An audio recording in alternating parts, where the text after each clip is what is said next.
Hey, how's everyone doing? I am Colin. I'm from the Mandy team, and I am based in New York City. We have some amazing guests with us today. We have the fantastic Emily and LJ Keston from Keston and Keston, and we have Tree Pets. We're very excited to talk about kids casting and sort of how things have changed during the pandemic. They have some amazing tips, ideas, anecdotes to share. Before we dive right in, I do want to give them a chance to introduce themselves, tell a little bit about their background and their history. Emily and LJ, tell us a little bit about you. Sure. Thanks for having us, and hello everyone. I'm Emily. This is LJ. Hi. We're Keston and Keston.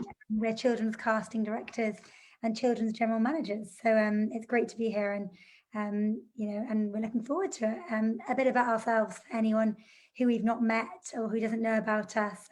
We are children's casting directors in the industry, so we cast lots of projects in television, film, and theatre. We've cast a variety of projects from Nativity to The Grinch. We're currently working on an NBC project at the moment, and we're just about to start casting another project this week or next week. So yeah, it's been a busy week. But yeah, that's about us. Awesome, thank you. Tree Pets, tell us your story. Hello, I've probably met some of you before. My name is Tree. I mostly cast commercials. I do a lot of children's casting, and I knew I wanted to be an actress from the age of 4. So I followed that dream as much as maybe you will be. And after about 15 years, I moved to the other side into casting. And I chose to do commercials because I thought I'd be too bitter casting any drama because I wanted to be an actress. But I am a very happy casting director, and I am known for casting children. So I'm really happy that you're here joining us, so we can impart, answer any of your questions. Awesome, thank you. Yeah, it's really exciting to have sort of different perspectives on the industry, sort of more commercial and more theatrical perspective, and I'm excited to see sort of what the crossover is and what the similarities might be, and also the differences. Obviously, it's been a crazy 7 months or so, and we're sort of on that up and down, back and forth kind of trajectory. How have you guys all been holding up, hanging in? How are you doing personally, and sort of what has your business been, sort of how's that been fluctuating? Commercials bounce back fast. I mean, literally, I mean, obviously we had our lockdown, and then from about June, I've been working nonstop. I think this is the first week where I haven't had working. So with commercials, I was really impressed with how quickly they have managed to get everybody on set. And with children, we're often working with bubbles. So we're working with children and their mums, or the children and mums and dads, or their friends, or, so we're just trying to keep it safe. But commercials has bounced back. I think film is taking a little bit longer because obviously the shoots are so much longer. But I think it's actually been, I think, really positive, and raring to go. How about you guys, Keston and Keston? Yeah, we've had it's, I think, same as everyone in the industry right now. I think it's obviously a very, very different time for everyone, but we've had a really great few months being back casting. We were out sort of first week as soon as we were able to be. We were back out. As Tree said, I think that more television, more film, more commercials started going out early on, and we are now working in theatre, both in pre-production and some stuff in production. Obviously a little bit different, but there is also some theatre that's being filmed for streaming, which is really exciting. And I think it's been about finding new ways to work in this time, and I think lots of casting have been really happy to do things like this, which maybe we wouldn't have had the time to do, like maybe when it was like mad busy. But this is so exciting, and like we did one-to-ones all the way through lockdown. So I think it's really a lovely time to really talk with and communicate with young talent, and also for them to be able to talk to, hear from, and ask things, and realize that we're all really approachable, normal people, and that we want them to do really, really well. So it's lovely to be here today to hopefully be able to help those listening. I just want to touch back on something else that you said, LJ, which was about sort of this idea of theater, and theater being live streamed and filmed. Here in the US, our unions, SAG-AFTRA and Actors Equity, are having a hard time sort of sorting out how to negotiate, what that contract looks like and what it means. I know you guys do some general managing as well, quite a bit of it. And so how is that playing out in terms of, if parents or child actors are trying to figure out, okay, what is my contract going to look like if I'm doing theater on camera, essentially? Yeah, absolutely. I think at the moment, I think that it's very much evolving, and I think that there needs to be for everybody working, in the industry at the moment, there has to be a degree of flexibility while everybody settles into the new way of working, while rules are, sort of being set as such. But I think that the deals that we've seen being done have been really, really fair, and have been right for everyone. And equally, an actor, we was talking about this, an actor can always say, thank you for the offer, but no, thank you because of the rate. But I think Tree, because we were saying about sort of the rate and when you go in for a casting, knowing what you're going in for. And I think really important at the moment with the timescales and licensing and all of that is, if you're going in for a job, really being serious about, if you get to the end of the process, really knowing that you are not just in the race just to go in the room, but because you would genuinely accept the role, and be excited about the project, because that can be a little bit frustrating. And I think especially with child actors, most child actors perform, I hope, because they love the craft of acting and performing, and of course it's sometimes important as well to look at things that are that go hand in hand with that, like rates, and obviously at the moment in the UK, obviously there's been discussions about equity, certainly in the theatrical side of things, and I think it's about discussing and deciding what you're happy with, and as LG said, and I know that Tree will probably echo this, really thinking about why you're wanting to apply for a role, why you're wanting to audition for a role, and then obviously there in the UK there are no child minimums. There is no, for anyone that's maybe newer to this, just to also hear that there's not a set rule book that we as casting teams or general managers that we go off all the time. Sometimes there are bodies we follow, but just understanding as well that sometimes with children that it can be a bit of a grey area, because we're not always offering with the same rules in place. So yeah.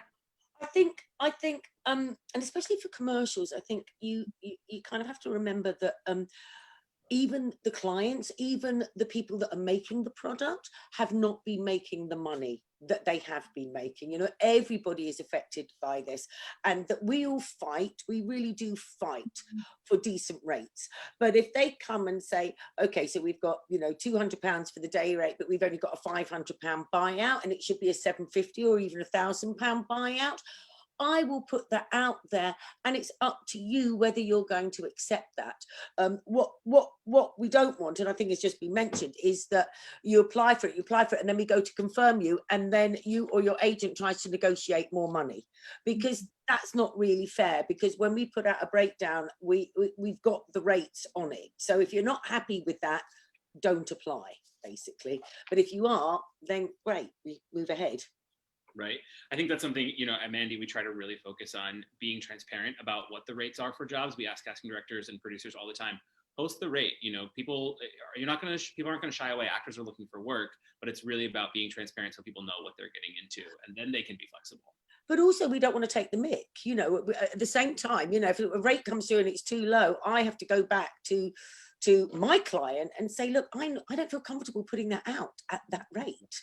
You may find some people, but if I do in the end do it, I will apologize beforehand and say, sorry, I've tried my hardest to get more. This is what I've got, Right.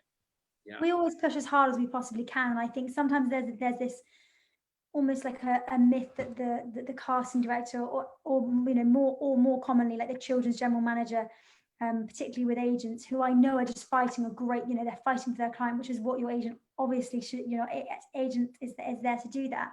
But actually we all want the same thing. So I think it's about a respect for, like, I have great respect for the children's agents who are doing a great job for their client, but also a respect for people on the other side of the table, that we're all after the same thing. It's not, it's a collaboration. Yeah. I love that. I think the idea of everybody working towards the common goal is so important to keep in mind, that everyone's here to make the art the commercial or the product work. You know, it's not about hitting against each other. LJ, one thing you touched on was sort of flexibility, and obviously we've had a lot of challenges. Everyone's had a lot of challenges in their work. Any particular things stand out to you as like the biggest, sort of most glaring challenge you've come upon in this sort of pandemic, post-pandemic world of casting? Something that's really been tough? Yeah, so I think particularly in the last couple of years, we're so passionate about access to the arts, access to castings for unrepresented children, and or for children who, you know, maybe they are represented, but they just want to get in the room, they want the opportunity. So for us, we've always done audition tours nationwide for children outside of London, on productions, on theatre. We've always done very big open casting calls to make sure that we really do leave, you know, no stone unturned and everybody has a chance. So obviously in a pandemic, that open style audition call is a little bit more difficult, but we've done it through, you know, we've still done it through tape. And I'd say for us, obviously, I know in sort of the TV and film, that's always a little bit different for us personally. But with the theatre versus the TV and film, we can normally try and get them in the room as soon as we can. So I'd say on a few projects we've worked on, it's been actually, we've done it slightly differently with tapes at first round and then in the room much later. And I think just adjusting to that, you know, seeing people in the room, how to adapt, particularly the musical theatre style audition, how to adapt that into the current climate. But I have to say all the children and all the parents and agents that we've, of clients that we've had, and they've all been absolutely brilliant. And to be honest with you, you'd never, you know, it has been a longer process for us, but you would never know from the way in which everyone's approached it. It's been so impressive. So I would say really I think it's brilliant, because I think in the past people have heard the word, for example, self-tape, and they've gone, oh, that means I'm not in the room, and that means that this isn't as valid as an in the room audition. Mm-hmm. And actually the self-tape is so important, and we are casting off self-tapes and we are using them so much. So I think it's, in a way, it's sort of reinforcing how important they are in the industry, full stop, pandemic or no pandemic. Lovely. Can I talk about self-tapes a minute? Let's talk about self-tapes, yes. Parents, children are out there. One thing that I was saying to the adult actors during lockdown, and you can do during this weekend, is because there are so many, we are casting from self-tapes, or we are casting the first round from self-tapes. Now, this means that you need to find somewhere in your house where it's a plain background. So there's not too much going on like here. You don't need that if you're doing a self-tape. You just want a plain background, so we see you and our eyes don't get distracted by anything else. So plain background, maybe a lamp on the floor with some uplighting. You know, parents and children, you can play around with this. But once you have that spot in your house where you know you can just move a lamp to, and then you've got your self-tape area, that's akin to you. That's like you being in a studio. So when you get a self-tape in and you have to do it, you know, by the next day or something, you'll know immediately where you've got to go to in the house, what you've got to set up, and how you go about this. So the other thing which is really, really important with self-tapes, you have to understand that we may be getting 30 or 20 in per role, no more than 20 actually per role. You must write your name on the you not only have you got a folder with your name on, but if you've got a bit of film footage, the name is on the film footage. If you've got a picture, please don't send me, you know, 12375.jpg. Please put your name on it. And it's kind of not fair for you to ask your agent to do this. So it's real basics, because there are numbers of people involved. You know, we're looking at a lot of tapes, and there's a lot of because there are some casting studios that are taking in the tapes for us and putting them up on a link, and if you haven't named them properly, you won't be included. So it's very basic. Write your name there. And also for commercials, children, let's do the same as you would in a casting. Look at the camera, say your name, and tell us your age. Yeah, that really does help. And parents, if you're there, it's really helpful if we actually have a height said at the same time, because sometimes we'll be able to send out head sheets, which is what you used to do when you went to a casting studio and you filled out all the measurements. But for children, it's really important to know height, because if we are you know, making a family together or something like that, we need to know that the elder sibling, just because you're 2 years older doesn't mean that you're taller. So we have to show in a really basic way, you know, sort of the ages of children by their height in a way. So adding your height really helps. And parents, on one last thing to say about this, please don't rehearse your children, and even children don't rehearse yourself, so that when you come to doing the self-tape, it's a little bit stale and a little bit stilted. I would rather what you do is you film the first rehearsal, you film the second rehearsal, then you do your take, and you might do 2 takes, and then you look at those 4 takes and see which 2 are best, because you might find that first rehearsal actually has an energy and a spontaneity that's gone by the fourth take. So tape the rehearsals, it's no problem. Phones, when you tape on your phones, you do not tape with your phone that way. Always tape with your phone this way. And also check your footage afterwards, because what we've had a couple of times is parents, or not parents, but adults, they've filmed, but somehow, I don't know how it works, but the footage is upside down. And then the casting studio that actually does, you know, puts my tips and links, say, look, they then have to convert it, and it's too time consuming, and they don't do it. So before you send your tape into us, just check the folder that you're sending, make sure the tape's the right way up, make sure that it's all named. Okay, those are my little points. Amazing tips, very practical tips for sure. Yeah, I think what's hard with self-tapes as well, and something we found, is that often agents and parents say to us, I don't feel you've really seen what this child can do. Like, how come you're not calling them in? How come they haven't got a recall? We really think they're wonderful. We think they fit the brief. And we both sit here and we say, they are amazing, but we can only go off what we see on this tape. So it is really important to capture and to bottle what you think your child is or your client is in that snapshot moment. I mean, we see children year in, year out, and we see them change and develop. And one year, maybe they're not right for one project, or even a month apart, or weeks apart. And we always say it's not about being good enough. It's just 3 words on the day or on the tape. Because I think sometimes the misconception is, I'm not good enough, or my child's not good enough, or it's really not about that. You know, we always say it's not a talent show. That's why we're casting directors. That's why our job is casting, because our job is to find a child that is right for the role. So that's what I think is also super important about self-tapes, and don't lose sight of that fact too when taping. it's not a show reel. We're not asking. I can understand how frustrating it is for the parents to go, oh, but he or she's, they're really good at this. But if you understand, we are casting a role. And as LJ was saying, you know, we need you to be right for that role. So even though you feel that doesn't encompass the full skill set of your child, it doesn't matter, because there'll be another casting, as they say, you know, in a month's time, that actually another skill set of your child will be able to be shown through that self-tape. So just stick to the script, basically. Can I chime in as well? Something that we're asked quite a lot, and have been asked quite a lot during this time period, has been with regards to how do I, if it's the child asking, or parent, how does my child show their dance skills? So for musical theatre, we before this probably, you know, in terms of the dance, would have seen that in the room with either the assistant choreographer or the associate choreographer or the choreographer themselves.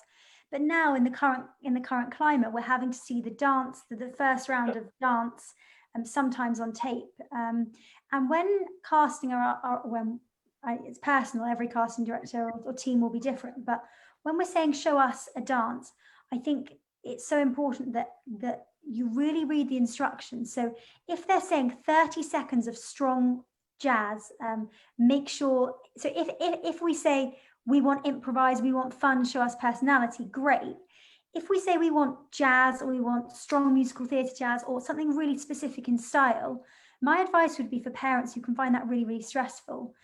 If your child has formal training already, don't get them to make up a routine on the spot, because actually what we see is that routine is not maybe as strong as they might be if they're doing a routine that they maybe have learned with a teacher or, you know, in the room. So I think don't underestimate, don't just throw a dance that you think that we might like, just make sure it's rehearsed. And that's the difference, I think.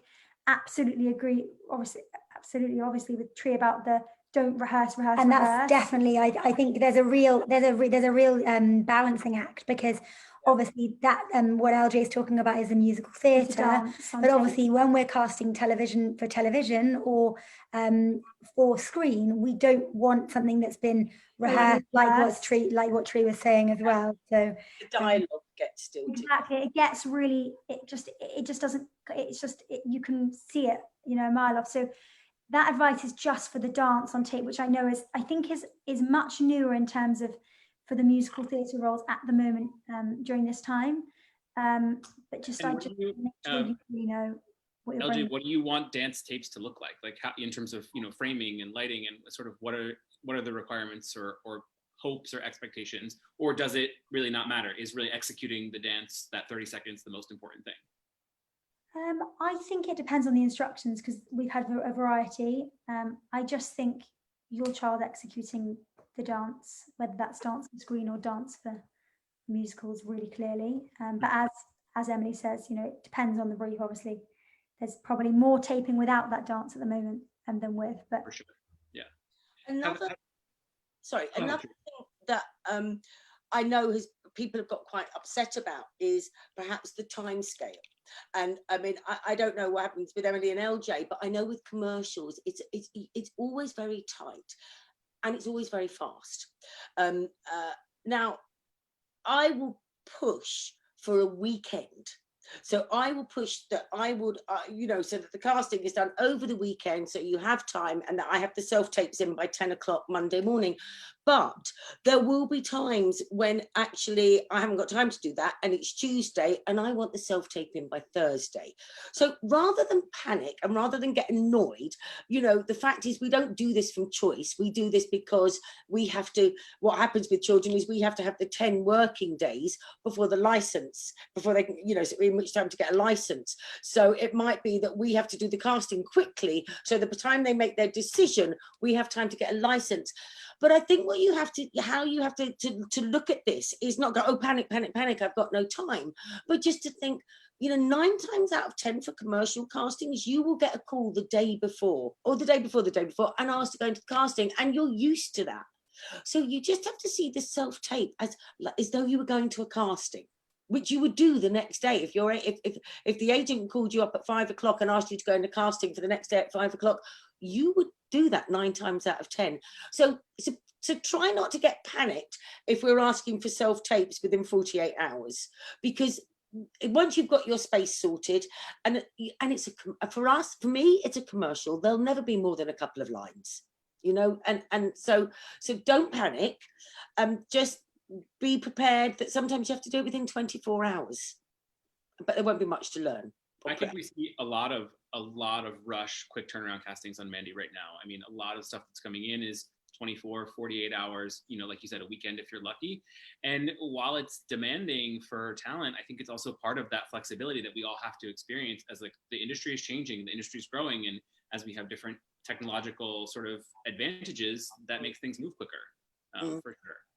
I think one of the things I would also say to parents listening tonight, or to children on Facebook tonight, is actually, like, being really honest. This industry is really tough. You know, we understand that. We understand the demands are huge for child actors, and equally, of course, whilst we're always pastoral in our approach, we can't change the demands coming in sort of from our clients or from producers, because, for example, you know, if we're being asked to license by, you know, 40 hours time, there is nothing, as Teresa, we can do about that. So just remember, we're all on your side, and if we want to see more of your child taping, we can always email or call you, or your child's agent. So we value and we understand, and we of course know how difficult these tapes are to capture, but just show us your best, and your best will be good enough, and trust that what you're doing is showing us the best version of you on that day. And you know, we understand that sometimes as a parent, it can be really frustrating, a parent or guardian, trying to get this self-tape perfect, but there is no such thing as perfect. That's that's a really hard thing to try and capture in a self-tape. So just remember that as well, that a self-tape is that reflection and that chance to be seen. But realistically, most self-tapes that we request are quick, but that is the industry. The industry is tough, and Very I know fast-moving Tree, now. we spoke before about children being ready for set, children being ready for film set, and us as casting teams knowing realistically that a child is ready for that step to be on a film set professionally. So it is a really big skill to learn, but there are lots of things that children need to be able to do to be ready to be in the professional world of the entertainment industry.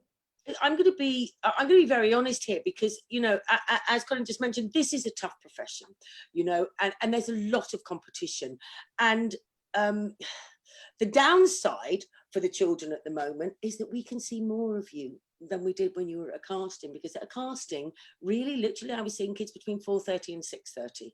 Now I can, and then that would enable me to see maybe 8, maybe 16 children at a push. If I'm seeing, sort of 8 an hour, now I can see 20, 25 for a role.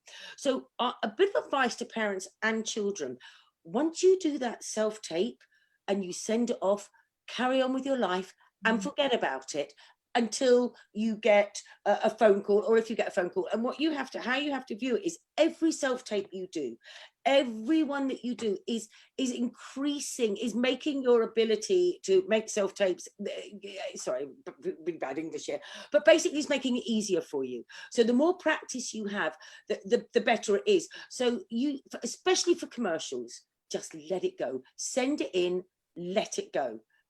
Because otherwise you can end up torturing yourselves, and I think it's quite important in this industry to be able to take, because the things with commercials, and this, I know that LJ and Emily deal with this differently, but for commercials, we don't have time to go back to everybody and say, you haven't got the role. So in this industry, kind of no news is bad news, but that's what I mean. And even when I pencil children, I say to the parents, please don't tell the children yet, please don't tell the children yet, because what I don't want is their hopes to be got up and then disappointed, because that doesn't need to happen. Do you see what I mean? You just got to sort of, I think you just got to sort of maneuver your child away from the upsetting sides of the industry. Just very quickly, one other thing that's happening now, which I think, please don't take it that please don't let your child be upset by doing it, but we need backups. So we've had backups for commercials, but now we definitely have backups, which means that if we've got 2 children playing a role, we have got 2 children as backups. Now they won't have to go to set, and we'll probably know on the morning of the shoot whether we need them, but we need to know, because if our first choices have got COVID overnight, then they need the next choice to come in. But backups is not a bad thing, because A, you get paid, and B, you were nearly there, so that your ability is working. It just happened to be that someone might have just looked slightly more what the director had in mind. So that's another thing. Never ever take it that your ability is not up to scratch because you may not be getting work with, especially with commercials, because it could just be a certain look, or the director goes for somebody that, sometimes the directors go for the actors that I don't think are the best, but I can't really do anything about that.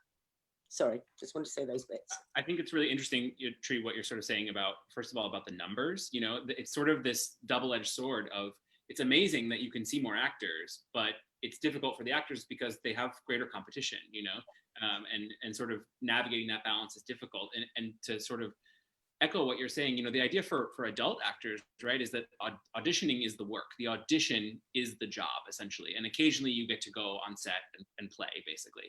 And I think it's important for parents to impart that to their kids too, that the work is the audition. That's just, you do your work and then you forget about it and you go home and you do your work again the next day. And I think that's really important for sort of mental health, especially in this insane time too. Yeah, I agree. I think I always think it reads so obviously, where a child has another skill outside of I want to act, I want this job, I love to act, I do this, I do this, I do this, which is fantastic. And obviously it's so important to us for somebody to be well prepared, well trained, etc. However, there is also something about bringing joy into a casting room and bringing in enthusiasm, bringing a real natural workable energy, somebody who everybody wants to work with. And if we say, like, tell us about yourself, Yes. I know that's such a wide question, but so often we get what children think we want to hear. What should I say? Or parents always like prepare the kids, and it's like, no, I really do just want to know about you. And like, you know, we at the end of the day want to see who we might, you know, who we think the director might like to work with. And actually, more often than not, it's the child that comes in and says something not made up, it doesn't have to be elaborate, but something truthful, and something that is honest to them, that's not prepared. And that's when you really start to see a child who is just coming in and giving or taping and just giving a really honest, not a sort of like, you know, really rehearsed and like rhythmic, almost like they're reciting a poem, but just them I'd chatting. say authentic, that, you know, a really authentic performance or chat. I think with children, I really love children's castings because I think the chat is the best bit, because and for children, this means for you exactly, I think, as LJ was just saying, is that you, or sorry, as Emily was just saying, if we ask you for a chat, talk about something that interests you. What I don't want to hear is you trying to rack your brain to think of all the acting jobs you've done and trying to say things that I want to hear. As much as Emily's just said, it's about something that interests you. You could say, we've just bought a puppy, oh my god, and it's eaten my mum's slipper. And if you talk about something like that, you forget that you're on camera, your eyes light up because you're talking about this puppy that you love and it's really, really sweet, or whatever.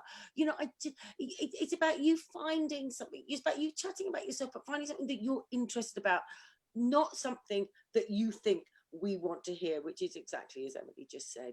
But the chat tends to be quite important. And I just wanted to say another thing with commercials is that what we do is with the self-tape, that tends to be the first round. If the recall is a Zoom meet with the director and with ourselves, and then you get to speak, because the one thing I find about self-tapes, which I find frustrating as a casting director, is that I can't give you any direction. So you interpret the script how you think, how you do, and now I go, oh, that's really great, but could you possibly do it with a kind of a bit of a cheeky look on your face, or can you do it slightly that you're a bit annoyed by this? But you don't get that on the self-tape, so we are very aware that you do not have our direction. So you must understand that we know the self-tapes are not the same as being in the room. We are aware of that as well. And you also can't make yourself something that you're not. So in terms of when we're putting a breakdown out, you know, we might ask to see a tape from someone who we've used on a previous project or who we've seen lots from, but you're never going to be everything. So I think it's also not trying to change yourself. Obviously, the art of any actor, of course, yes, you're going to go in there and deliver your best performance, but you're never going to be right for everything. And I think children can be really, really hard on themselves, and thinking, oh, but you know, I've seen the film of X and I know I'm perfect. But unfortunately, even if you are totally talented, totally brilliant, and we love your work, it's never going to be possible on every project. And like, for example, now, when we're just preparing on something that we're about to go out on, we literally find ourselves saying all the time, let's see so and so who wasn't quite right like 2 weeks ago for the director, but let's give them another chance. And on the standby point, we're always really, really keen to work with people who've done standby for us before, and we think they've done standby, they've shown that they will do that, they were brilliant, they were professional, let's bring them in. So I don't think that a standby is anything, particularly in the current climate, and we're seeing it as well more and more. Don't take a standby to be a negative. It's a huge compliment, a huge achievement. Yeah. Something else, I'm curious about is sort of, obviously there's work's been ramping up in the past, 3 months or so. What should kids be doing? Child actors, we're talking about having a sort of diverse sense of self as opposed to this sort of narrow focus on only acting. How can kids diversify themselves and sort of make sure that they're having a more sort of worldly, well-rounded approach? And also, how can they share those skills with you guys? You know, say I'm 8 and I'm learned how to juggle. How do I let you know that I am not only juggling but charismatic while juggling? Do you know what? It's worth speaking to you see, I wouldn't have a problem with them doing a little clip of them juggling and doing something and putting it on their Mandy page. Mm-hmm. Like a Just show. with your profile, it's there, it's Yeah. updated and ready to go. You know, but as long as it's all recent, because it's not worth putting something up there when you were 7 and now you're 9. Right. You see what I mean? So then you have to move it. So I would use your profile page if you want to put some random skills up there. I would have thought that that's absolutely fine, because that's not self-tape, but we get to see a little bit of personality in there. Yeah, for sure. And I think also, like we said, like keeping the profile updated, not only with videos like that, but your height, your age, measurement, your photos. You know, kids are changing.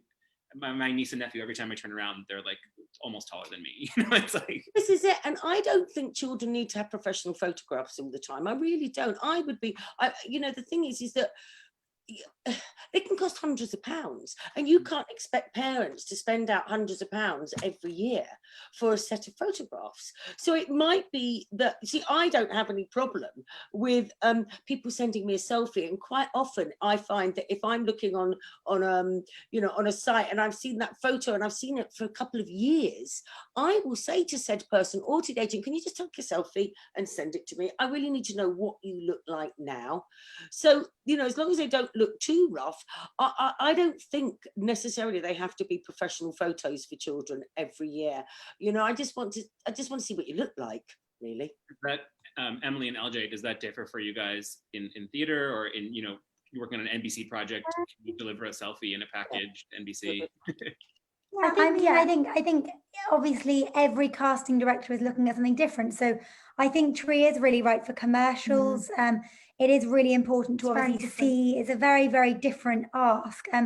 Obviously, in truth, because we cast only really lead talent, more often than not, the director or the producers or the teams we work with, maybe on the lead talent projects, we'll want to see a professional, obviously a professional headshot. However, we normally ask for that later on down, you know, in the process.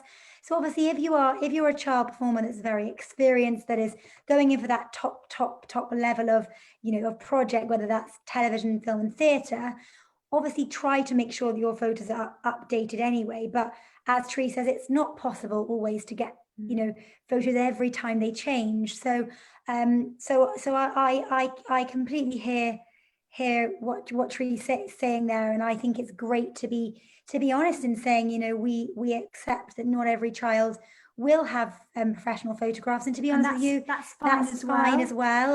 I think with the photo, the most important thing truly is that it really looks like the child, and that a child isn't trying to look older or younger, like, you know, not dressing up or dressing down. But for us, I think for us it does make our job easier, particularly when we're presenting. For example, you were just saying about sort of on an NBC. I think it's advisable for them to have a professional headshot. Saying that, we definitely presented people who didn't, so it's not going to be that we're going to count them out by those standards. But I think when we're receiving, you know, the volume of applications, I think a really clear, you know, very appropriate, I think being age appropriate is so important. As well, I know this sounds so random as well, but for us, I know it's really important.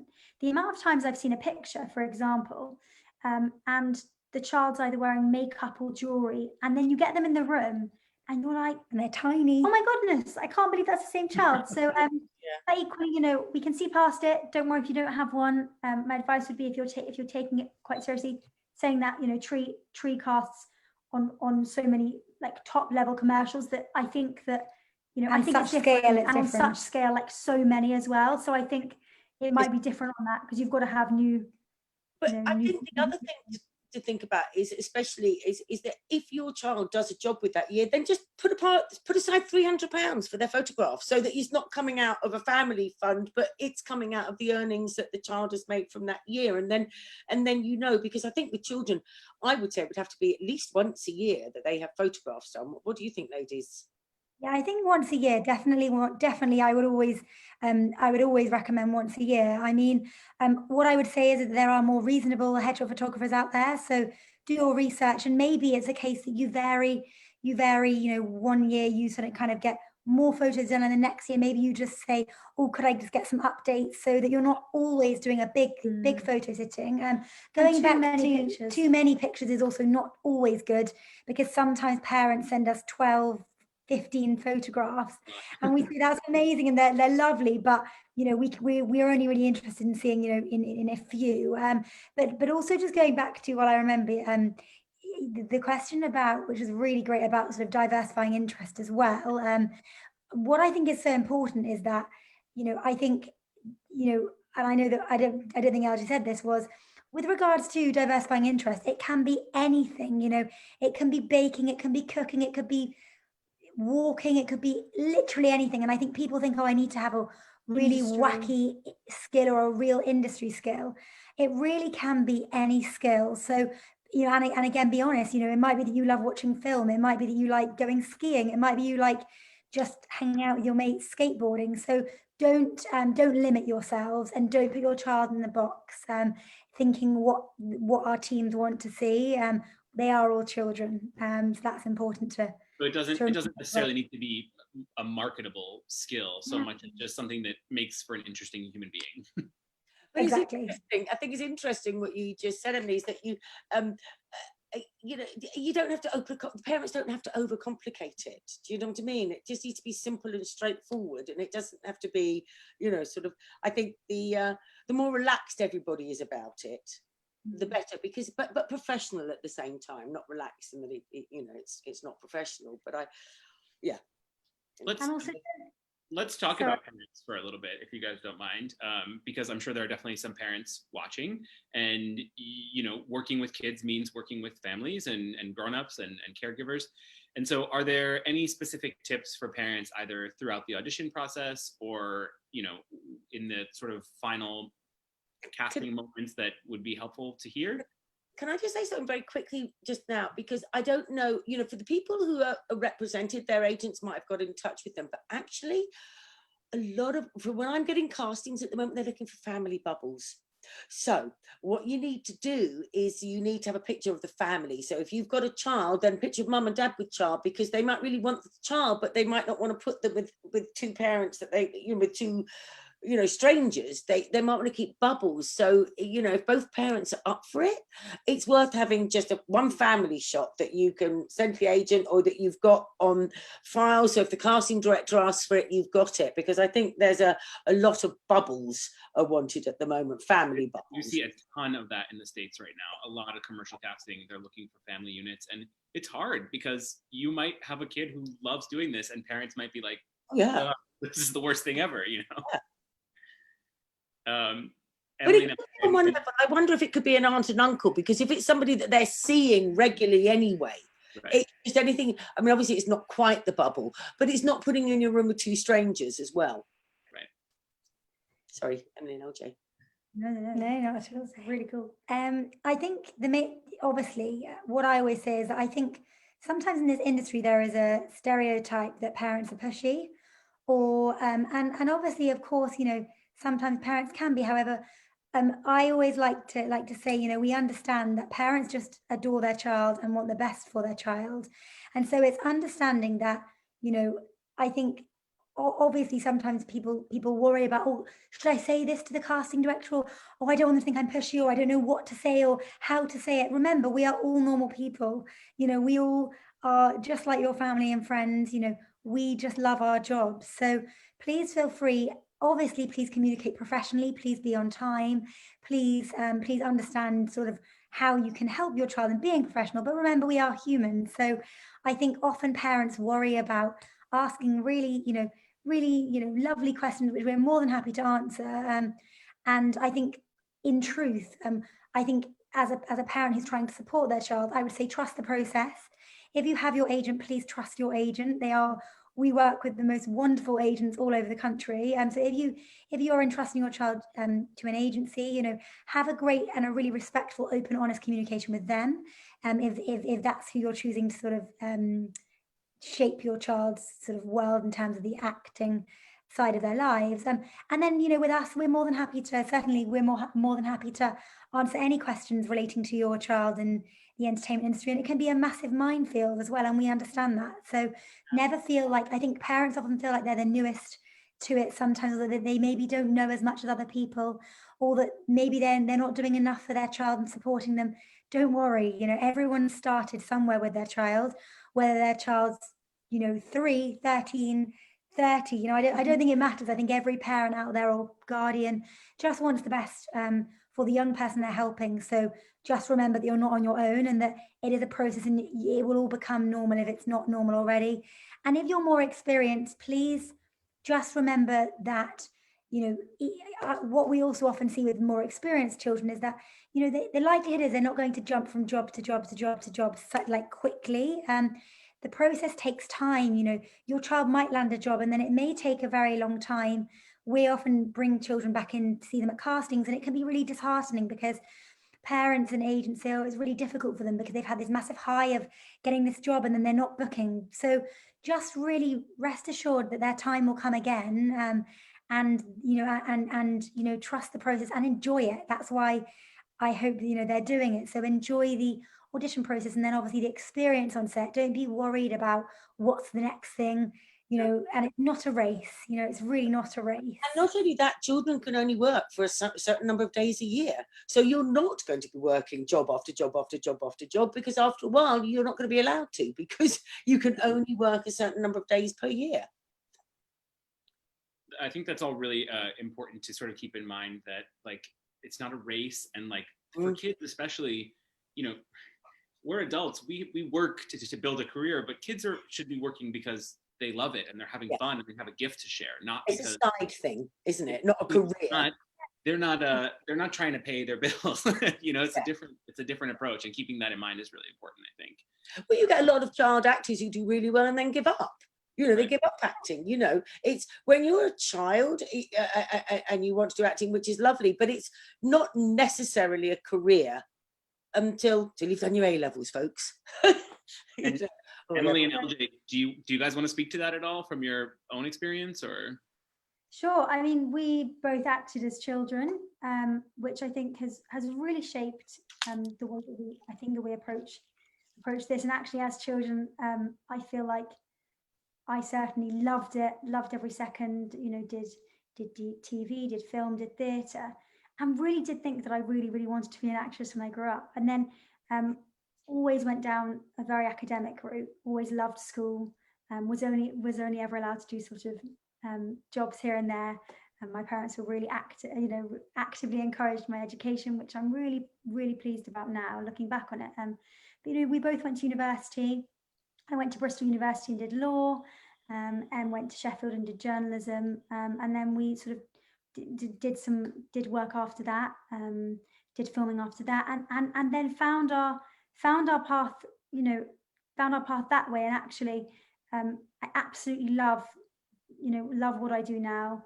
Love waking up every day and doing this job, but would never have necessarily thought as a child that I would be doing this and working in the children's sector in the industry. So I think not thinking that just because your child is an actor today that necessarily, you know, there are so many sides of the industry, and you know, we have friends who also work in all sectors of the industry, and you know, I'm always inspired by our colleagues who work in production and general management, and you know, and behind the scenes. And actually, if your child has experiences, and children, if you have experiences now and you think, you know, oh, I want to be an actor, I'm sure some of you will be, and you know, and for the person that really wants to take that path, fantastic. But I think keeping a really open mindset, and really keeping keeping your world, you know, having lots in your world to look forward to. That's not just, I remember being that person that really had these big dreams, but you know,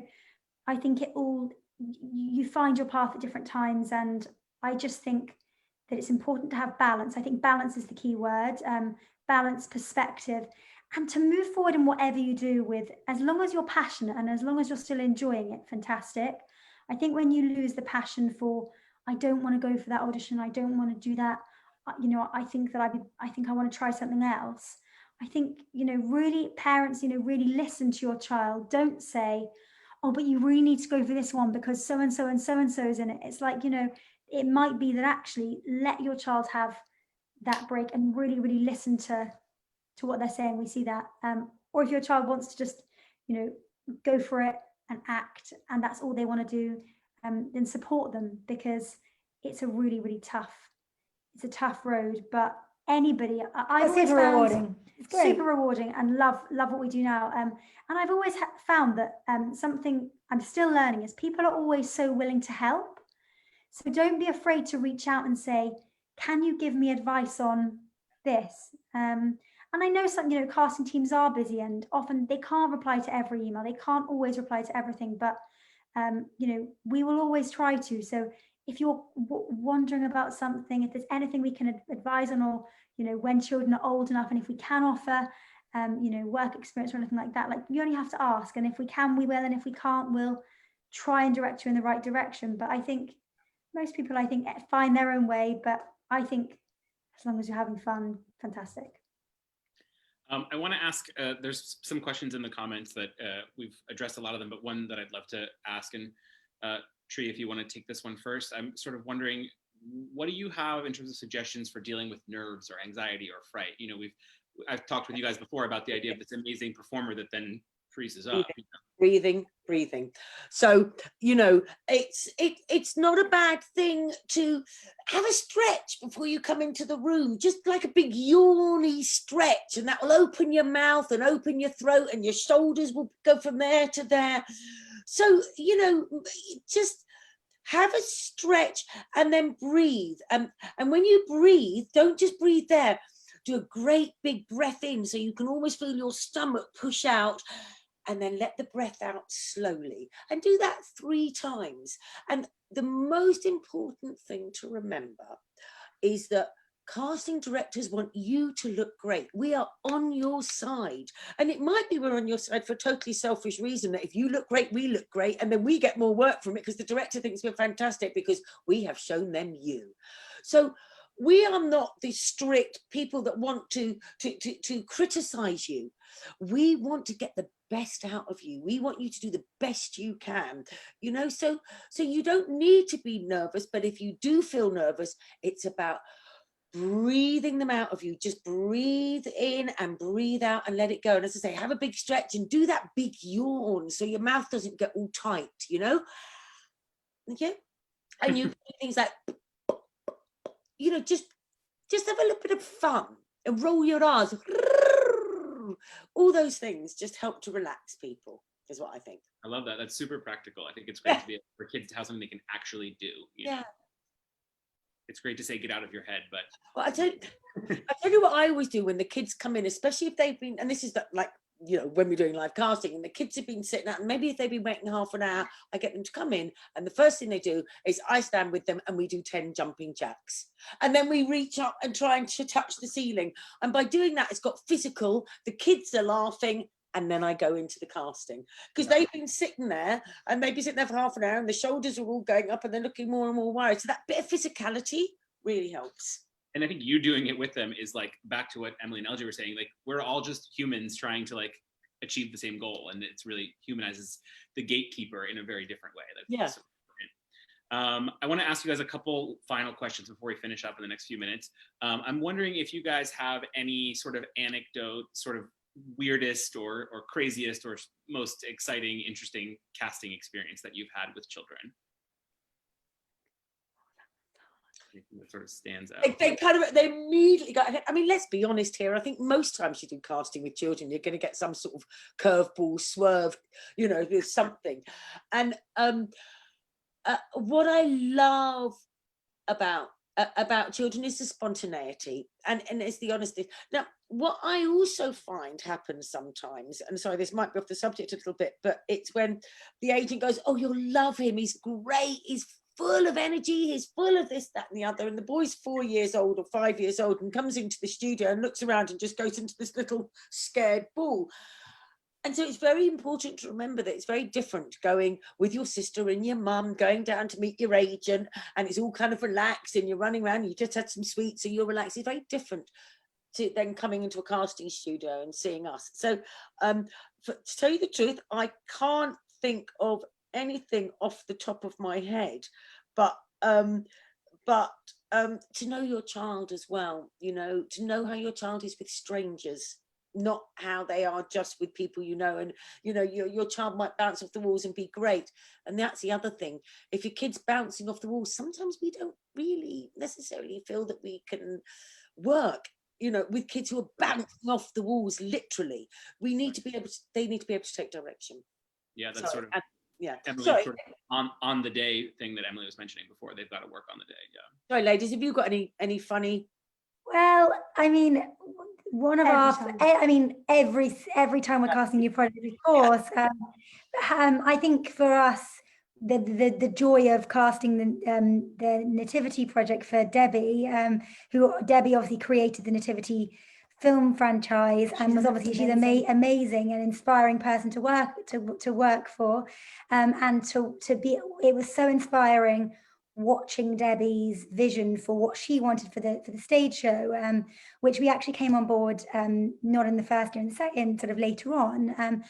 The spontaneity and the way that the children sort of under that kind of direction, you know, it's just hilarious. You know, we've seen puppets in the room, like literally. We've seen all sorts. We've seen all those kind of amazing skills, and like that production obviously has you know, is one of the productions we're obviously most well known for, because obviously it was one of our earliest projects. But that kind of joy that the children genuinely bring, because they are being themselves, and that kind of energy. I mean, obviously every brief is so different, and you know, or you can be casting something like that, and then the next casting project is kind of a much more serious, you know, project. You know, you're looking for an entirely different actor. So the children are different and funny for in their own way. But I think certainly Nativity was very funny, because we really did see all their skills. But also as well, the children that did really well in that process. And as Emily said, Debbie, the director, it's so her vision, the creativity that she uses in the room to really see what she wants to see. I mean, learned so much from her. But the way that she gets every child to put that, you know, to not be afraid of putting their own spin on that. I mean, we've seen you know, children bring in their puppets to do a show with, like, totally organically, and they literally say, "Can I go get my puppet?" Which is kind of cool. I'm not saying don't all bring in your puppets unless you've actually genuinely got them. If someone says, like, "Oh, I want an Irish dance for you because I'm an Irish dance champion," and then they're literally like, you know, so like really cool special skills. But equally, I think also I think this is also so key, is if you're not that person, not trying to force this, like if you're maybe thinking, "Oh, I'm naturally a bit more shy, and actually I think that my skill set is something I'd like to show them is, you know, in this scene I'm going to deliver this." We're not necessarily looking for all the time for a massive personality or somebody who's going to bring in a wacky skill. So I think really, really read the brief. So if this is for parents, read but don't overanalyze what the team is looking for, and then let your child go in and do their thing. And if we need to see more, and if we need to see something different, we will ask, and it's our job to look for that. But I think every project has somebody really special. And as we said, sorry, Tree. As we said earlier, like, you know, it's not always. Often we have children who we present and who we just sit there and think these children are the most extraordinarily talented children. You know, so some of them you think, well, this child's a one in a generation, and the team don't go for them because they have a really clear vision or it's something else. And I'm always really amazed as well. Every time I'm like, that's so, you know, we learn, we grow on every production still, because I'm like, you know, that's really good for us to remember that it's not always necessarily the person who can, you know, who has, for example, in a dance school, is not necessarily the child that's got their leg up to here, Someone or who can sings like Mariah Carey. It might be the child that can deliver the story and the truth, or the child that connects with the director because, just on the day. So don't always let that talent thought, drive You audition. made a really valid point, and that's the director's vision. And that, no matter how much I speak to a director, is that when he or she sees the person that we don't really know what's completely in their mind, they will know it when they see it. So we, in a way, we have to try and interpret that as much as possible, and show him or her people that we think are his vision or her vision, but they know it. Do you know what I mean? They know it when they see it. I just wanted to give a funny anecdote, because the director of the first Harry Potter film was saying, if you watch it, you will notice that the scenes are really quickly edited, and they're really short scenes, because what was happening is they'd be doing a scene, and then, Emma would look over and see somebody from the crew that she'd met earlier and start waving. So they'd have to cut at that point. And the kids, they didn't know where the marks were. So they'd walk on, they'd miss the mark completely. So, and they learn on set. So I just thought that was rather a funny thing, because that the director of the first Harry Potter had to really teach the children how to work with film, really, and on set.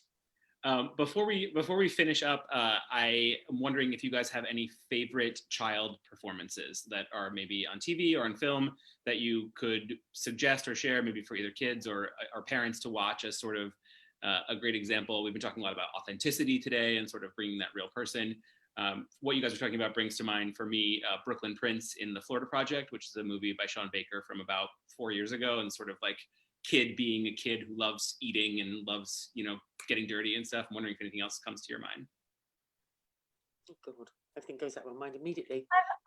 I'm immediately, if we're talking about authenticity, I'm immediately thinking about like Jacob Tremblay in Room, something like that. Absolutely. Oh God, he was amazing. Excuse my language. And so like in terms of something that I've watched and then watched like again, like I just loved. I love that, but then it's hard, isn't it? Because it's so hard to pick when one. you watch so much as well. It's so hard to single out one. The one I would say for parents, often parents say to me, "Can you help advise like what I could show my child?" And I say there is if you go on YouTube, you can have a look at Henry Thomas's ET audition, which is quite amazing to actually watch him. And I know it's iconic, and I know that people will probably say, yeah, I've seen that, but not in the film. No. His audition tape for ET. So type in Henry Thomas, You Got the Job, Kid, and it's a beautiful moment where you just see the little boy like so in the moment. So as a parent or a guardian, maybe that would interest you, because I think that's fascinating. I know that obviously it's not necessarily as current as say Room, which hilariously both of us love it. But something like that might help listeners tonight to maybe go, oh, that's interesting, I see that. So yeah. The other one that I was going to mention, which is like Room, I don't think the kids will be watching yet, but the other one was Thomas Turgoose in This Is England. I mean, this was a street cast boy that they found, and to me, I feel that directors worth their salt should be able to get performances out of children. If children are able to act, if they have that ability, if they have that talent, a director should be able to get it out of them. And I've had to go on sets before because directors had no idea how to talk to the children. We're using 3-syllable words with 5-year-olds who would just look at them blankly. And then the ad agency said, can you please come on the set to interpret? So yeah, I think that's a wonderful idea, Henry Thomas, with the ET audition. That's a great thing to That's a great resource. There's more results than ever, like for example, with like with the advent of Netflix, you only have on Stranger Things, I was going to say, you only have to turn on Stranger Things to see such a diverse child cast. And children as well. I think often there's quite a common conception, and this, I'm not saying this hasn't been the way in the UK for years, but that children that have maybe done theatre or musical theatre won't be seen by TV and film casting directors. And actually the kids in Stranger Things, lots of them, Sadie Sink was understudy or Stand By Annie before, on Broadway, and a lot of them had Broadway experience before they were discovered by Carmen Cuba's team. So I think, and I certainly think that that the same, people are just want to see talent. They want to see talent. But I think that the Netflix generation of child performers, just generally, if parents are watching that, I think it's interesting for them to see different styles and different genres. But it's quite hard as a parent to interpret what is cast and what's not cast. I think the Netflix shows like Stranger Things are obviously the parents, not the kids. But okay, so following on from what you're saying, just very quickly, because I know we're ending up. When I see a lot of musical theatre, I go, ooh, and I tell you why. It's about the size of the performance, and that if you're in musical theatre and if you're on the stage, you have to perform so the back of the theatre sees you, hears you, and it's big. You then have to learn that for film, you go right down, and if you think something, I can see it in your face. Don't do too much. You do not need to overact. You don't need to go, I'm angry. You don't need to do that on a self-tape. If you're thinking it, we will see it. So if you are one of the children that do, that are interested in musical theatre and film, and obviously the commercials usually the money-making one, and never forget the commercial directors go on to do feature films. Just take the performance right down. You can keep it very small, and it's not such a bad thing to be practicing while you're waiting. You can just you could do your own sort of little self-tapes. You could find a little scene. You could watch a television program, think, do you know what, I'm going to do that scene, and ask your parents to help you, but just keep it small and just practice. You could practice doing the scene one or two different ways. You could do it big, and then you could do it small, and you could do somewhere in between, and then you have to look at it and think, what do I believe? What do I think's true? Do you see what I mean? And ask your parents' opinion and things like that. So you can practice as well. But just remember, big for theatre sometimes, but take it right down for film, television, commercials. 100%. Awesome. Thank you, guys. This has been incredible. We've heard a lot of sort of similarities, differences between commercial, film, TV, theater, and I think you guys have all sort of tapped into the same thing, which is that this idea of the real human, the real authentic child actor is really important and really valuable, really being a person in the industry, not just a sort of performer. Yeah. I want to sort of let everyone who's watching know that this will be available on our Mandy.com page, as well as on our Facebook. We have some amazing resources in the guide section on Mandy.com, which will also outline some of the things that you heard here today.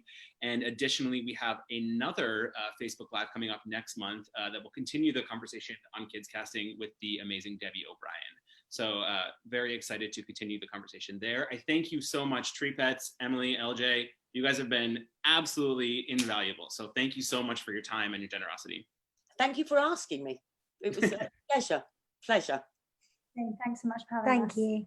All right. And thank you to Nicola and our team for setting this up. We're very grateful. And if you have any questions, just shout us out at Mandy.com, and we'll talk to you soon. Lovely. Thanks, guys. Thank you. Bye.